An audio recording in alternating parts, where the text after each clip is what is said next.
Olá pessoal, hoje a gente vai falar um pouquinho sobre o feudalismo, que foi um sistema político, econômico e social que vai surgir na Europa por volta dos séculos 5 e 15, no período classificado pelos historiadores como Idade Média.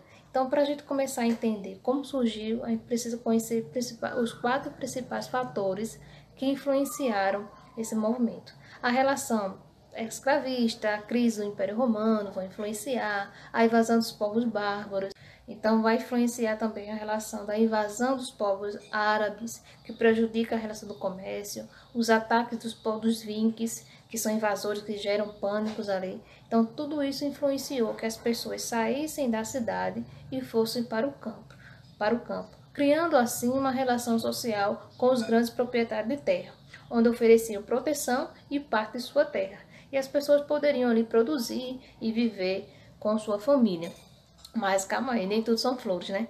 Essas pessoas teriam que pagar impostos, ou com produtos que produziam na sua própria terra, ou com forma de serviço. Então o feudalismo surgia e o feudo, que era chamado feudo, né? Que era a relação nome dado à terra que era formada por várias instalações, como castelo, vila, moinho, forno. Então isso vai criar entre a população uma relação social e um vínculo.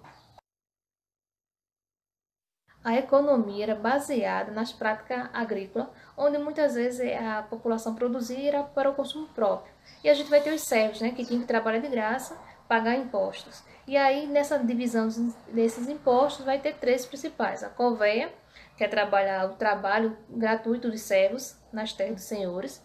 A talha, que era o tributo de 50% da sua produção. E a banalidade, que era o tributo cobrado pelas instalações dos feudos. Então, se usasse um moinho, se usasse outro mecanismo ali. A sociedade era conhecida como uma sociedade estamental, ou seja, não ocorria uma mobilidade social. Quem nascesse pobre, morreria pobre.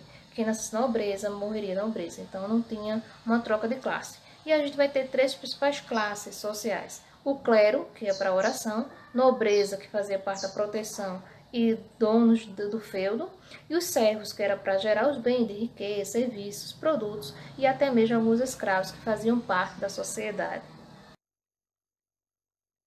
Em relação à política, né, sim, existia sim o rei, porém a prática ali era descentralizada. Então, é exercida também por os proprietários de terras que prestavam serviços militares. E a terra, na época, era um símbolo de poder e autoridade.